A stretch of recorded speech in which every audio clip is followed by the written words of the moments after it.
Hello everyone. ඉතින් අදත් තවත් රෙසිපි එකක් අරගෙන තමයි මම ඇවිල්ලා ඉන්නේ.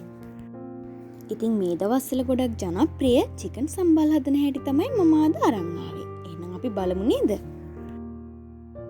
මුලින්ම මම තෙල් ටිකක් රත් වෙන්න තියලා ඒකට ඉඟුරු සුදු ලුණු රම්පි කරපිංච එකතු කර ගන්නවා. මේ ටික අපි රන්වන් පාට වෙනකම් බෙද ගන්න ඕනේ. ඉතින් මේ වෙලාවේ ලිපේ ගින්දර අඩුවෙන්ම තියාගන්න. ඉතින් ඔයා ගෙදරින් පිට බෝඩිමක වගේ ඉන්න කෙනෙක් නම් ඉක්මනට කෑම හදාගන්න ඕන කෙනෙක් නම් වගේම කල් තියාගන්න පුළුවන් කෑම හොයන කෙනෙක් නම් ඔයාට මේ වීඩියෝ එක ගොඩක් වැදගත්. ඉඟුරු සුදු ලුණු ටික බෙදගෙන ඉවර වෙලා ආයෙමත් තෙල් ටිකක් රත් වෙන්න තියන්න ඕනේ.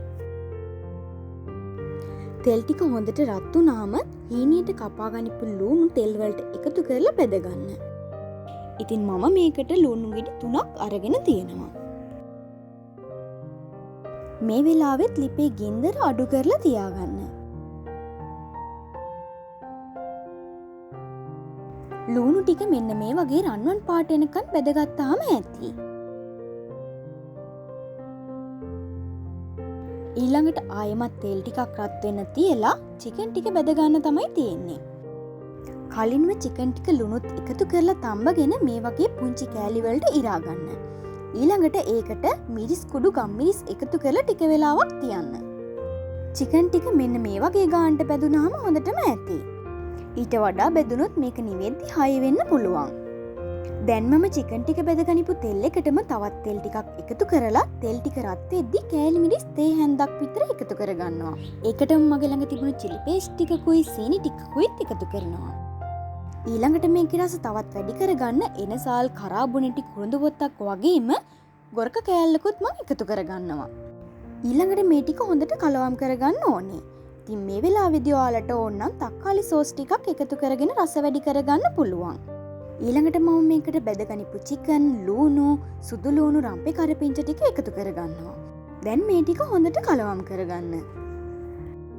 ඉතින් මම මේකට මිරිස් කෑලි තේ හැන්දක් විතරක් එකතු කරේ මම chili paste එකතු කරන නිසා. දැන් මම මේකට රස අනුව ලුණු එකතු කරගෙන ආයෙමත් කලවම් කරගන්නවා. මේකට chili paste දාන්න එක අනිවාර්ය නැහැ. ඒ වෙනුවට ඔයාලට අවශ්‍ය සැර ප්‍රමාණය අනුව මිරිස් කෑලි එකතු කරගන්න පුළුවන්.